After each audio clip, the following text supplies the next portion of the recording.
அது don't open your mouth and show your ignorance அப்படின்னு ஒரு பழமொழி இருக்குது. அதிகமாக பேசாத வரைக்கும் நம்மளை புத்திசாலின்னு நினைக்கிறதுக்கு எதிராளிக்கு ஒரு வாய்ப்பு. கடன்னு பேச ஆரம்பிச்சா அடட இது வெறும் காலி டப்பா, ஏன் அவ்வளோ சத்தம் போடுது அப்படின்னு எல்லாருக்கும் தோணும். புரியுதா? உலகத்தில் மைக்குன்னு ஒன்று கண்டுபிடிச்சிட்டாங்க. அந்த மைக்கை கண்டுபிடிச்ச பிறகு நாம் எவ்வளவு குறைச்சலாக சின்ன லெவலில் பேசினாலும் அது 10 லட்சம் பேர் இருக்கிற இடத்துல பெரிய ஸ்பீக்கரில் அவங்க காது கிட்ட பலமாக கேட்கும். இது அடிப்படை. அங்கே வா வா வான்னு கத்தினா ஏதோ மைக்கு தான் வேலை செய்யலை போல இருக்குது. கடைசி வரைக்கும் நம்ம கத்தணும். பாவம் அண்ணன் எவ்வளோ உணர்ச்சி வசப்படுறாரு, அப்படி எப்படி இருந்தனோ இப்படி ஆயிட்டேன் அப்படிங்கிற மாதிரி கத்தி அதுக்கு ஐ எம் சாரி இந்த நடிப்பெல்லாம் நடித்து நாங்கள் சிவாஜி காலத்துலேருந்து நடிப்புடைய உச்சத்தெல்லாம் பார்த்துட்டோம். அதை அரசியல் மேடையில் வந்து நடித்தா அது ஓட்டு போடவே தெரியாதவங்க, இது வரைக்கும் ஓட்டு போடாதவங்க, ஓட்டு இல்லாதவங்க வேணால் அந்த சினிமா ரசிகர்கள் விசிலடித்து கொண்டாடலாமே தவிர ஜனங்களுக்கு அது போய் சேராது.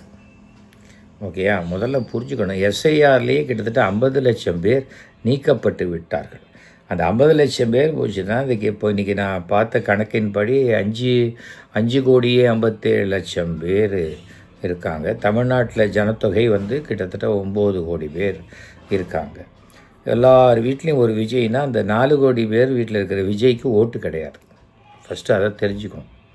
இதை நம்ம வந்து யார் ஓட்டு வாங்குறாங்க, யார் அதிகமாக வாங்கி ஜெயிக்கிறாங்க, யார் ஆட்சி அமைக்கிறாங்க. ஓகேயா? ஒரே ஒரு தொகுதியில் நின்று அதிகமான ஓட்டு வாங்கிட்டா கூட அவங்களால ஆட்சி அமைக்க முடியாது.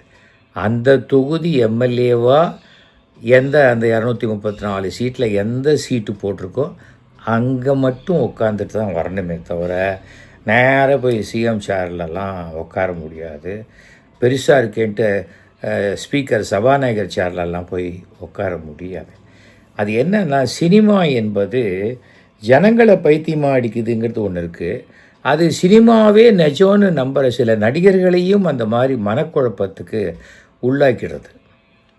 நான் ஒரு தடவை இந்த குரோம்பேட் ரயில்வே கிராசிங் கிட்டே நிற்கிறேன். அப்போ கேட்டு, அப்போது ட்ரெயின் போகிறதுக்காக 10 நிமிஷம் ஆயிடுச்சு. ஒருத்தவன் தான், என்ன சார் நீங்கள்லாம் எவ்வளோ பெரிய நடிகர் ரஜினியோடலாம் நடிச்சிருக்கீங்க, அப்படியே ரஜினி மாதிரி அப்படியே ஃப்ளை பண்ணி அந்த பக்கம் போயிடுவானா அப்படின்னா. நான் ஊற்றியை பார்த்துட்டு சொன்னேன், நான் உயிரோடு இருக்கணும்னு நினைக்கிறியா இல்லையா? ஏயா அப்படியே ஃப்ளை பண்ணால் நடுவில் எத்தனை எலக்ட்ரிக் கம்பி போகுது, ஷாக் அடித்து செத்துற மாட்டோம். இது ரஜினியே போனாலும் ரஜினிக்கு இது தான். அது செட்டு போட்டு எடுக்கிற விஷயத்தெல்லாம் நிஜம் நம்பக்கூடாது. சும்மா தமாஷ் பண்ண வாத்தியாரா என்ன நீ அப்படின்ட்டு போகிறாங்க. இது எதுக்குன்னா, இதை படம் பார்க்குறவங்க நம்பினா கூட ஒரு நியாயம் இருக்குது. படத்தில் நடிக்கிறவங்களே அதுதான் நிஜம் நம்பினா அது நமக்கு பரிதாபமாகத்தான் தோணுகிறது. அவர் ஏதோ பேசுகிறோம், அவர் பேசுகிறதுக்கெல்லாம் கைத்தட்டல் வருது, அதனால் வந்து எல்லாம் சிறப்பாக இருக்குது அப்படின்னு அவரே நினச்சிக்கக்கூடிய ஒரு சூழ்நிலை. இது எல்லாம் இதெல்லாம் வந்து இந்த மே மாதம் தெளிஞ்சிடும். எப்படியும் விஜய் வந்து எழுதி வச்சுக்காங்க, நான் சொல்கிறது ஜூன் ஜூலையில் ஷூட்டிங்க்கு போயிடுவார். அடுத்த படம் ஷூட்டிங்க்கு போயிடுவார். இது கடைசி படம்லாம் இல்லை. ஏன்னா அவருக்கு அரசியல் இல்லை, அவர் இந்த முதலமைச்சர்லாம் கிடையாது. ஓகே, இப்போ அவர் சொன்ன விஷயத்துக்கு மட்டும் கொஞ்சம் தான் எடுத்துகிட்ருக்கேன், எல்லாத்துக்கும் என்னால் பதில் சொல்லலை. ஒரு எவ்வளோ விவரம் புரியாத பேசிக்கிட்டு இருக்காரு. அறிவாலயம் பக்கத்தில் யார் நடந்து போனாலும் கூட்டணியில் சேர்த்துக்கிறாங்களாம். இது எவ்வளோ குழந்தைத்தனமான பேச்சு. இந்த பால் டப்பா, பால் பூட்டி, பாலுக்கு பால், பானாவுக்கு பானா, மூணாவுக்கு மூணா, கூனாவுக்கு கூனான்னா, இது நீங்கள் தமிழிசைக்கிட்ட பேசினா அவங்க சந்தோஷப்படுவாங்க. அடட என்ன மாதிரியே பேசுகிற தம்பி, நீயும் வாங்க 2 பேருமே டெல்லி சலோ அப்படிம்பாங்க அவங்க. ஆனால் இது வந்து இந்த பழம் தின்னு கொட்டை போட்டு 7வது முறையாக மே மாதம் ஆட்சி அமைக்கப் போகும் திராவிட கட்சியான திமுக திரு ஸ்டாலின் அவர்கிட்டலாம் இதெல்லாம் பேசுகிறது இருக்கு இல்லையா, குழந்தைத்தனமாக இருக்குது. அவ்வளோதான். அதுதான் நான் சொல்லிக்க ஆசைப்பட்றேன்.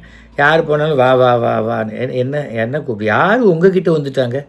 உங்கள் ஆளுங்க தான் அப்படியே குழந்தை பிடிக்கிறவங்க மாதிரி எல்லா பக்கமும் திசையிலையும் அனுப்புறீங்க. நீ வா 70 சீட்டு தரேன், நீ வா 80 சீட்டு தரேன், எடுத்துக்கோ, எல்லாத்தையும் எடுத்துக்கோ. ஏன்னா தெரியும் உங்களுக்கு எத்தனை லட்சம் ஃபார்ம் கொடுத்தீங்க. 100 ரூபா ஃபார்ம் கொடுத்தீங்கல்ல, 50,000 பேர் டவுன்லோட் பண்ணாங்கிறாங்க, 10,000 பேர் நேரில் வாங்கிட்டான்றாங்க. அந்த தெருவிலேயே டிராஃபிக் ஜாம் ஆச்சு. அந்த ஏரியாலேருந்து யாருமே வெளில போக முடியல. அந்த மாதிரியான சிக்கல் இருந்தது. அப்படி ரசிக்க கண்மணிகள்லாம் வந்து அவங்க குதிச்சாங்கன்னு சொன்னாங்க. கடைசியில் எத்தனை அப்ளிகேஷன் உங்களுக்கு திரும்பி வந்தது ஃபில்லப் பண்ணி? அதில் எத்தனை பணம் கட்டின? ஒரு 50 அப்ளிகேஷன் கூட 10,000 ரூபா பணம் கட்டலை இல்லையா? நீங்கள் புரிஞ்சுக்கணும். இன்றைக்கி போய் பாருங்கள், திமுக கூட்டணிக்கு நம்முடைய விஜயகாந்த் அவர்களுடைய கட்சி டிஎம்டிகே வந்த பிறகு அந்த ஆஃபீஸில் என்ன கூட்டம் பார்த்தீங்களா? அந்த ஆஃபீஸில் வந்து இப்போ அப்ளிகேஷன் வாங்கிறதுக்கு எத்தனை கூட்டம் பார்த்தீங்களா? முதல்ல பாருங்கள். முதல்ல பட்டணப்பாக்கம் ஜன்னல்லேருந்து பார்த்தா உங்களுக்கு பீச் சன்ரைஸ் தெரியுது. அந்த சன்ரைஸ்னாலே உங்களுக்கு டென்ஷன் ஆகுது.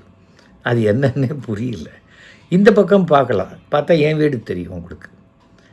ஆனால் அதுக்கு வந்து நடுவில் நிறைய பில்டிங்கெல்லாம் உங்களுக்கு மறைக்கிறதுனால அது தெரியலை. அதனால் சன்ரைஸை பார்த்தாலே உங்களுக்கு டென்ஷனாக இருக்கிற ஒரு காரணத்தினால காலங்காலத்தாலே ஒரு டென்ஷன் ஆகிடுறீங்க. மீட்டிங் வரத்துக்கு முன்னாடி நீங்கள் என்ன பண்ணுறீங்க, ஒரு மீட்டிங்கை ஜனங்கக்கிட்ட பேசணுங்கிற மாதிரியே பேசலை.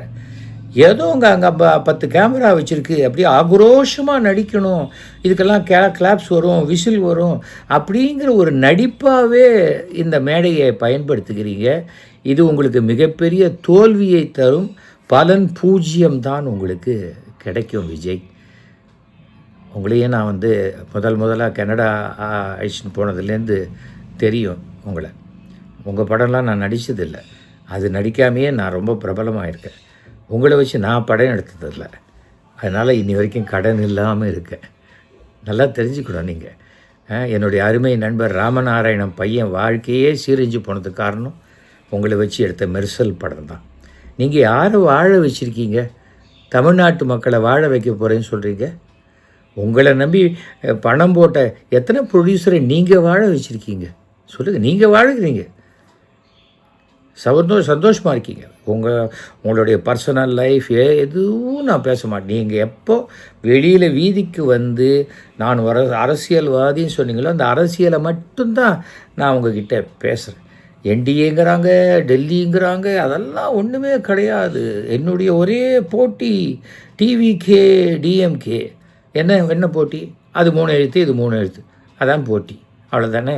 எப்படி வச்சாலும் 26 எழுத்தில் தானே வைக்கணும். என்ன போட்டி உங்களுக்கு? நீங்கள் ஒன்றுமே இல்லைங்க. திமுகவுக்கு நீங்கள் முன்னாடி ஒன்றுமே கிடையாது. இந்த எலெக்ஷனில் you are going to be a spoiler, அவ்வளோதான். ஆக்சுவலாக யாராவது ஓட்டு வாங்குறவனுடைய ஒரு 1000 ஓட்டு 500 ஓட்டை குறைப்பீங்க. உங்களால் ஆட்சியெல்லாம் அது ஒரு கடு அளவு கூட மாற்றவே முடியாது. உங்களுக்கு அரசியலே தெரியலை, தெரிஞ்சிக்க விருப்பப்படலை. அப்படியே கோடம்பாக்கத்துலேருந்து கூட்டின்னு வந்து நேராக ஃபோர்ஸ் ஜட்ஜாஜில் உட்காத்தி வச்சா கூட அந்த சேரோடு என்னை தூக்கின்னு போய் பனையூரில் உட்காத்தி வைன்னு சொல்லக்கூடிய மனோபாவம் உடையவர். உங்களுக்கு 2 பேர் 3 பேர் உங்கள் வீட்டுக்கு பத்திரிக்கை கொடுக்க வந்தால் என்ன கூட்டமாக வரீங்க அப்படின்னு கேட்குற மனோபாவம் உடையவர் நீங்கள் எப்படி ஜனங்கக்கிட்ட போய் சந்திப்பீங்க? ஜெயிச்சோன்னு தமிழ்நாட்டில் ஒவ்வொரு கிராமத்துக்கும் வருவீங்கிறீங்க. அந்த மாதிரி வரதுக்கு உங்களுக்கு வாய்ப்பே இல்லை. ஏன்னா நீங்கள் ஜெயிக்க போகிறதே கிடையாது. அந்த துணிச்சலில் தான் சொல்கிறீங்க. வரீங்க என்ன வரீங்க? செத்து போனவனுக்கே ஆறுதல் சொல்கிறதுக்கு அந்த குடும்பத்தை அழுதுகிட்டே உங்கள் வீட்டுக்கு தான் வர சொன்னீங்க. என்ன பேசுகிறீங்க? தூய சக்தி. நீ என்ன தூய சக்தி? புலி படத்துக்கு 1.5 கோடி ரூபா ஃபைன் போட்டாங்கல்ல, இன்கம் டேக்ஸு. எதுக்காக? நீங்கள் இன்கம் டேக்ஸ் கவர்மெண்ட்டை ஏமாற்றினீங்க அப்படிங்கிற தூய சக்திக்கு தானே போட்டாங்க. நான் இன்னி வரைக்கும் 1 பைசா டேக்ஸ் பாக்கி இல்லாதவன். கமலஹாசன், ரஜினிகாந்த் யார் டேக்ஸ் பாக்கி வச்சுருக்காங்க? நீங்கள் வாங்கின ஃபாரின் கார் வேணும்னா அதுக்கு உண்டான வரியை கட்டணும். கட்டினீங்களா? நீங்கள் என்ன நினச்சிக்கிட்டு பேசிகிட்டு இருக்கீங்க? உங்களுடைய பேச்சுக்கு பதிலே உங்களுக்கு ஒரு எல்லாரும் ஒன்று மக்கள்னா நான் தான் மக்கள்னு நீங்கள் சொல்கிறீங்க. உங்கள் நிர்வாகிகளுக்கே மேடையில் இடம் கொடுக்காதவர் நீங்கள் மக்களுக்கு எங்கே இடம் கொடுக்க போகிறீங்க? என்னமோ நீங்கள் மட்டும் நிற்கிறீங்க. பயம். பக்கத்தில் செங்கோட்டையன் நின்னா செங்கோட்டையனை பார்த்துருவாங்களோ, ஆதவர்ஜுனை பார்த்துருவாங்களோ, இல்லை அது உங்களை விட ஜாஸ்தி உங்கள் ரசிகர்கிட்ட பழகிற புஷி ஆனந்தை பார்த்துட்டா அப்புறம் நம்ம என்ன பண்ணுறது? அது ஏன் பயம் உங்களுக்கு? ஏன் ஒரு 10 பேர் உட்காந்து வச்சுட்டு உங்களால் பேச முடியாதா மேடையில்? இல்லை அந்த 10 பேரும் உங்களுக்கு ஏதாவது பண்ணிவிடுவாங்கிற பயமா? என்ன விஜய் இப்படி குழந்தைத்தனமாக இருக்கீங்க நீங்கள்? நீங்கள் பால் புட்டி பால் டப்பான்லாங்கிறீங்க. நீங்கள் தான் ஏதோ பால்வாடி குழந்தை மாதிரி தான் இருக்கீங்க. புரியுதா? ஒன்றுமே புரியல உங்களுக்கு, ஒன்றுமே தெரியல உங்களுக்கு. பாவம், நீங்கள் உங்களை பார்த்தா ரொம்ப பரிதாபமாக இருக்குது. உங்கள் ரசிகர்களை நான் ஒன்றுமே சொல்ல மாட்டேன். அவங்க சினிமாவில் 100 அடி ஸ்க்ரீன் 60 அடியில் 160 அடி ஸ்க்ரீனில் வர அந்த விஜய் தான் நீங்கன்னு அவங்க நினச்சிக்கிட்டு இருக்காங்க. இல்லை, அன்றைக்கி ஏர்போர்ட்டில் தள்ளி விட்டு போது பொத்துன்னு விழுந்துட்டீங்கல்ல, யாரோ இடிச்சு தள்ளி விட்டு விழுந்தீங்க, அதை தடுத்து பிடிச்சாங்க இல்லையா? அப்போது சினிமாவில் 100 பேர் தள்ளினாலும் விடாத மாதிரி இருக்கீங்களா? அந்த விஜய் இல்லை அன்றைக்கி ஏர்போர்ட்டில். இவ்வளோ பேசுகிறீங்களே, பசுமாடு கதை சொல்கிற காளை வந்தது, அப்படியே வந்தது, பாக்கெட்டில் கை ஓட்டினா அப்படியே ஸ்டைலாக அப்படின்னு நீங்கள் காமிச்சோன்னு உடனே விசில் அடிக்கிறாங்க. ஓ, அந்த காளை மாட்டுக்கு எதிராக அண்ணன் தான் வராரு அப்படின்னு நினைக்கிறாங்க. பேக்கெட்லேருந்து புல்லுக்கட்டு எடுத்து கொடுத்தோன்னே அந்த மாடு சாதுவாகிடுது அப்படிங்கிறீங்க. தமிழ்நாட்டினுடைய பெண் சிங்கம், இந்தியாவிலேயே பெண் ஏதோ ஜெயலலிதா பாருங்கள், அங்கே ஃபோட்டோ பாருங்கள். அவங்களுக்கு நேராக பேக்கெட்டில் கை போட்டு நின்னவன் நான் கொடநாடு வாசலில் கையை கட்டிக்கின்னு குளிரில் நடுங்கினாம்மா, என்னை எப்படியாவது பார்த்துருங்கம்மான்னு அப்பாவோட போய் நான் நிற்கலை இல்லையா? தெரிஞ்சுக்கோங்க யார் தைரியசாலின்னு தெரிஞ்சுக்கணும். உங்கள் படம் நடிச்சுட்டு உங்களுக்கு கும்பிடு போடுறவங்க, உங்கள் கூட நிற்கிறவங்க, அவங்க அப்படி தான் பாராட்டுவாங்க. எனக்கு அது அவசியம் இல்லை. நான் ஃபஸ்ட்டு நீங்கள் கட்சி ஆரம்பிக்கப்போன்னு சொன்னபோதே உங்கள் கட்சிக்கு இக்கு உண்டான்னு கேட்டவன் நான் தான். ஏன்னா அந்த அளவுக்கு தமிழே தெரியாது தான் அந்த டைட்டில் வச்சிங்க, வெற்றி இக்கு இல்லாத கழகம் அப்படின்னு வச்சிங்க. அப்புறம் அந்த இக்கு நான் சொல்லி தான் நீங்கள் போட்டிங்க. வேணா எடுத்து சோஷியல் மீடியாவில் ஒரு தடவை நாம் வாயை விட்டு வார்த்தை வந்துருச்சுன்னா அது நமக்கு பிறகும் பல ஆண்டுகள் அங்கே இருக்கும். அதுக்காக நான் சொல்கிறேன், உங்கள் மேலே எனக்கு ஒன்றும் விரோதம் கிடையாது, கோபம் கிடையாது. ஆனால் கிட்டத்தட்ட மிகப்பெரிய ஒரு பாடத்தை, மிகப்பெரிய பாடம், உங்கள் வாழ்க்கையிலே மறக்க முடியாத ஒரு பாடத்தை நீங்கள் கற்றுப்பீங்க. அதுக்காக தான் நான் சொல்கிறேன். கல்லாப்பெட்டி கூட்டணி. என்ன கல்லாப்பெட்டி கூட்டணி? உங்களுக்கு கல்லாப்பெட்டியே இல்லையா? சினிமாவில் இப்படி வரதெல்லாம் கேஷ் அப்படியே டைரெக்டாக அக்கௌண்ட்டில் போடுறீங்களா? கல்லாப்பெட்டியே வச்சுக்கலையா? நீங்கள் இவ்வளோ மாநாடு நடத்துறீங்க, இந்த மீட்டிங்க்கு செலவு யார் பண்ணுறாங்க? அது எந்த கல்லாப்பெட்டியிலேருந்து வருது? அப்படியே வானத்துலேருந்து குதிக்கிறா? வேறு யாராவது கொண்டு கொடுக்குறாங்களா? இல்லை அந்த ரசிகர்களே அவங்களே சொந்தமாக கால்வா தோன்ற மாதிரி அவங்களே எல்லாம் பந்தல்லாம் போட்டு அவங்களே சேரை கொண்டு பண்ணுறாங்களா? என்னங்க நீங்கள் ஒரு ஒரு ஒரு 5000 பேர் 4500 பேர் 3500 பேருக்கெல்லாம் மீட்டிங்கை போட்டுட்டு திமுகவோட சவால் விடுறீங்க. திமுகவுடைய இளைஞர் அணியோடைய கூட்டம் பார்த்தீங்கல்ல, 1.5 லட்சம் பேர். 1.5 லட்சம் பேர் நிர்வாகிகள், 1.5 லட்சம் பேர் இளைஞர் அணியை சேர்ந்தவர்கள். அடுத்த மாதம் வெயிட் பண்ணுங்கள், 10 லட்சம் பேரை கொண்டு ஒரு மாநாடு நடத்த போகிறாங்க. இது என்ன பிஜேபி மாதிரி நினச்சி பேசுகிறீங்களா? முந்தானத்து கூட பிஜேபியில் போட்டாங்க, மேடையில் 100 பேர் கீழே 75 பேர் உட்காந்துருந்தாங்க, மாநாடுன்னாங்க. அது மாதிரி நீங்கள் நினச்சிட்டுக்கிட்டே, அது உங்களுடைய அறியாமை. கொஞ்சம் கொஞ்சமாக கற்றுக்கங்க. அதாவது நீங்களே வாரத்துக்கு ஒரு நாள் கூட வர்றது கிடையாது. 15 நாளைக்கு ஒரு தடவை, அமாவாசை மாதிரி பௌர்ணமி மாதிரி அப்படி ஒரு 15 நாளைக்கு ஒரு தடவை, 2 மாதத்துக்கு ஒரு தடவை வரீங்க. என்ன பண்ணுறது? ஒட்டுமொத்தமாக எல்லோரும் உங்களை எதிர்க்கிறாங்க. உங்களை சில பேர் ஒரு தூசி மாதிரி நினைக்கிறாங்க. அந்த ஆள் ஒன்றுமே கிடையாது. திமுக கிட்ட எத்தனை பேர் சீட்டு கேட்டாங்க, ஆட்சியில் அதிகாரம் கேட்டாங்க. அதெல்லாம் ஒன்றும் கிடையாது, ஆட்சியில் பங்கெல்லாம் கிடையாது, கொடுக்குற சீட்டு தான்னு சொன்னால் ஏன் அவங்கெல்லாம் உங்ககிட்ட வரல?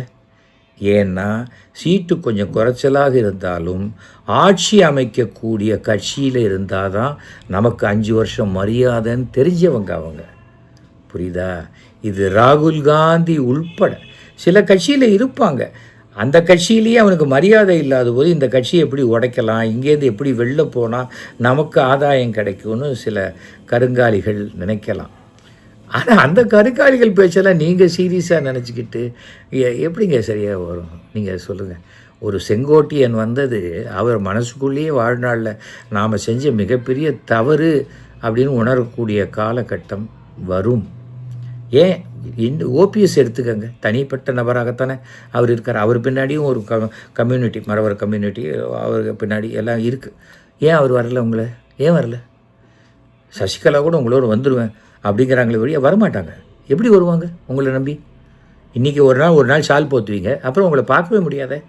அப்புறம் உங்களை பார்க்கணுன்னா தெரி படம் பார்க்குறதா, கில்லி படம் பார்க்குறதா, அதை பார்த்து அதோடு நம்ம பேசிகிட்டு இருக்கிறதா? நீங்கள் ஆக்சசிபிளே கிடையாது. உங்களோட ஃபோன் நம்பர் கொடுத்துருக்கீங்களா எல்லாருக்கும்? புஷி ஆனந்த் வழியாக பேசுன்றீங்க. எதுக்கு புஷி ஆனந்த் வழியாக பேசணும்? ஒரு நிர்வாகி. நான் என்னுடைய ஃபோன் எடுத்தேன்னா நேராக என்னால் முதலமைச்சர்கிட்ட பேச முடியுமா? முடியாதா? உங்களால் உங்கள்கிட்ட பேச முடியுமா? இல்லை நீங்கள் பேசுவீங்களா? அப்புறம் இந்த ஒரு ஆக்சசிபிலிட்டி நிர்வாகிகள் தமிழ்நாட்டில் எந்த கடைக்கோரியில் எந்த மாவட்ட செயலரில் தான் ஃபோன் எடுத்து தலைவரே அப்படின்னா சொல்லு அப்படிங்கிற அளவுக்கு பேசக்கூடியவர் தான் கலைஞர். அதே வழியில் அதைவிட மிக சிறப்பாக ஆட்சி செய்து கொண்டிருப்பவர் என்னுடைய அருமை நம்பர் மு.க. ஸ்டாலின் அவர்கள். புரியுதா? நீங்கள் சோஷியல் மீடியாவில் நான் 200 ரூபா வாங்கிட்டேன், அறிவாலயத்துக்கு கக்கூஸ் கழுவ போகிறேன், என்ன வேணால் இதெல்லாம். உங்களுக்கு அந்த கக்கூஸை தவிர உங்களுக்கு எதுவுமே தெரியாது. அந்த அறிவாலயத்தில் எவ்வளோ ரூம்ஸ் இருக்குது, அதில் அறிவை போதிக்கக்கூடிய எத்தனை ரூம்ஸ் இருக்குது உங்களுக்கு தெரியாது. ஏன்னா உங்களுக்கு பேசுகிறவங்க அந்த கக்கூஸை தவிர எதுவும் பேசுகிறது கிடையாது. 200 ரூபாய்க்கு மேலே அவங்க பார்த்ததும் கிடையாது. அதனால தான். ஏன் உங்கள் படம் பிளாக்கில் டிக்கெட் வைக்கலையா? டிக்கெட் வைக்கிறது உங்களுக்கு தெரியாதா?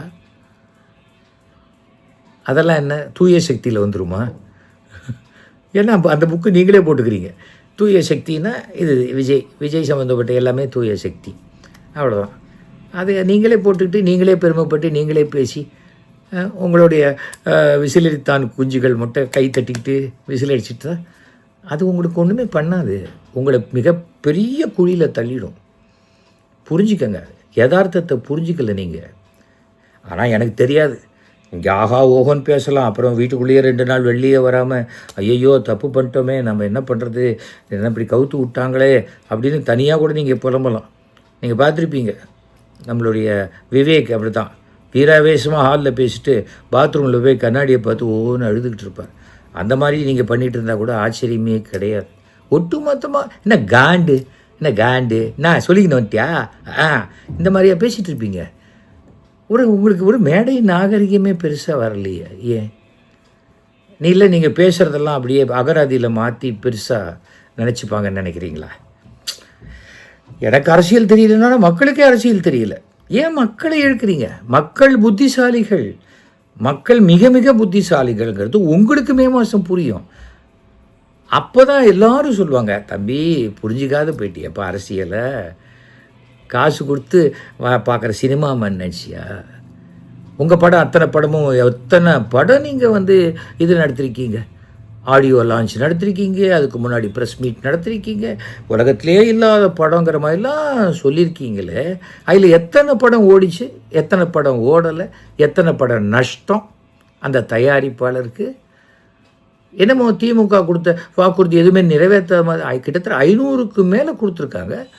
உலகத்தில் அது ட்ரம்ப்பாக இருந்தாலும் அதுக்கு மேலே இருந்தாலும் 100 சொல்லி அதில் 80 நிறைவேற்றினாலே அது மிகச்சிறந்த ஆட்சின்னு அர்த்தம்.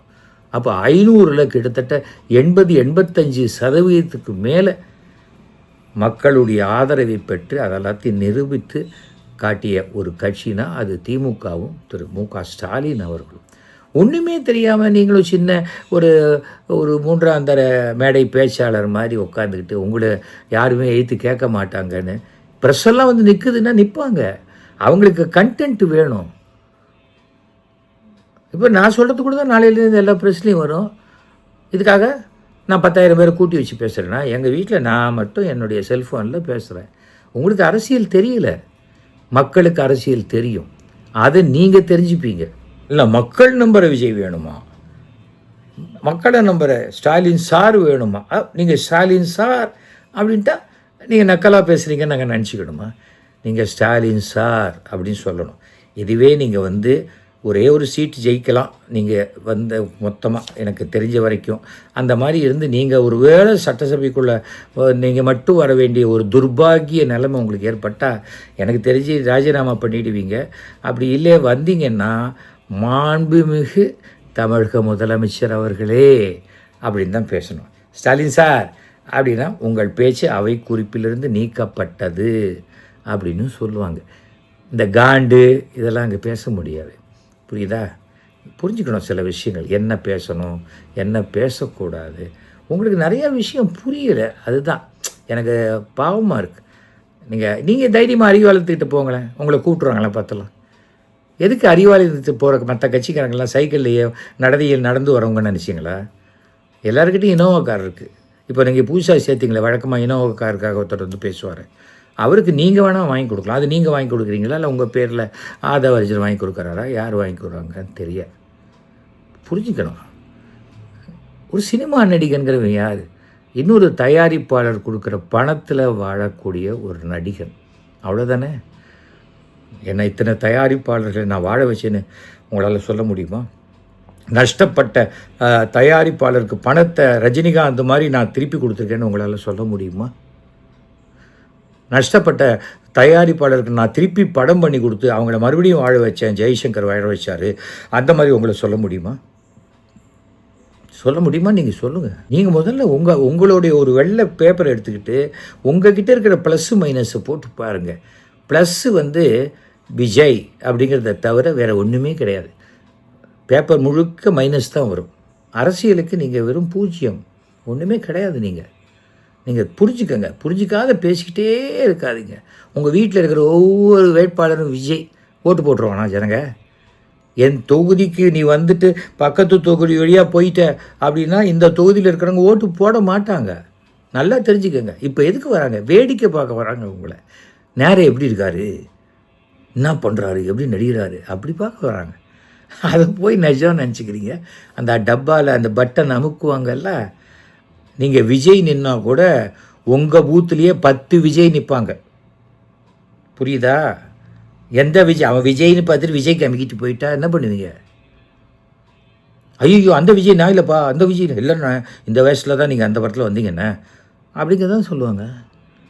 அரசியல் தெரியாதுங்க உங்களுக்கு. பூத்தில் எப்படி உங்களுக்கு எத்தனை 65,000 பூத்து தமிழ்நாட்டில் போட்டு வச்சிட்டிங்களா? அப்ளிகேஷன் ஃபார்மே உங்களுக்கு 50 பேருக்கு மேலே காசு கட்டலைன்னு வருது. அப்படி இருக்கும்போது எப்படி அந்த 50 பேருக்கு சீட்டு கொடுத்துருவீங்களா? அப்படி கொடுத்தா கூட 50 பேருக்குமே கண்ணை மூடிட்டு கொடுத்தா கூட 50 தொகுதி தானே கொடுப்பீங்க. பாக்கி 234 தொகுதிக்கு என்ன பண்ணுவீங்க? அவங்களே சரிப்பா ஆளுக்கு எல்லோரும் 4 தொகுதியில் நில்லுங்க அப்படின்னு பிரித்து கொடுத்துருவீங்களா? என்ன தம்பி, ரொம்ப பாவமாக இருக்கும் உங்களை பார்த்தா. எனக்கு வந்து கோவம்லாம் வரல. அரசியலில் நிஜமாகவே சீரியஸாக இப்போ இபிஎஸ் அதாவது சொன்னால் என்ன இப்படி சொல்லிட்டாரு அப்படின்னு கோவம் வரும். ஏன்னா அவர் அரசியலில் இருந்தவர், முதலமைச்சராக இருந்தவர். கோவம் வராது. ஏன்னா அவங்க பேசுறதுக்குள்ளே ஒரு அர்த்தம் இருக்கும். ஆனால் அவரே இன்றைக்கி காமெடியாக பேசுகிறாரு. முதல்ல 5,000 ரூபா கொடுத்தது அப்படியே ஏமாத்து வேலை எலெக்ஷனுக்கு அப்படின்னவர், இதெல்லாம் நாங்கள் கொடுத்த ஐடியா, எங்களுக்கு பயந்துக்கு தான் கொடுத்தாங்கன்னு சொல்கிறாங்க. ஒரு குடும்பத்துக்கும் 5,000 ரூபா யோசிச்சு பாருங்கள். 1,31,00,000 குடும்பங்களுக்கு போய் சேர்ந்துருக்கு. அதெல்லாம் என்ன சாதனைன்னு நினச்சி பாருங்கள். அதெல்லாம் நீங்கள் மோடியை இந்தியாவில் உலகத்திலேயே பாராட்டக்கூடிய அப்படியே இரும்பு மனிதர் மோடியே அப்படின்லாம் பேசிக்கிட்டு இருக்கார். பாஜக பேசுகிறாங்க, அதை அப்படியே லெஃப்ட் ஹேண்டில் டீல் பண்ணிகிட்ருக்கார் நம்ம சிஎம் ஸ்டாலின் அவர்கள். அவர்கிட்ட போய் நானா ஸ்டாலினோ அப்படின்னா சிரிப்பு தான் வருது எனக்கு.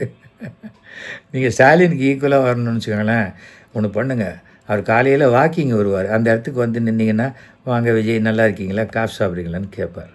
அவருக்கு ஈக்குவலாக நின்றுட்டு போயிடலாம். அது கூட உங்களால் ஜெயலலிதா கிட்ட பண்ண முடியலையே.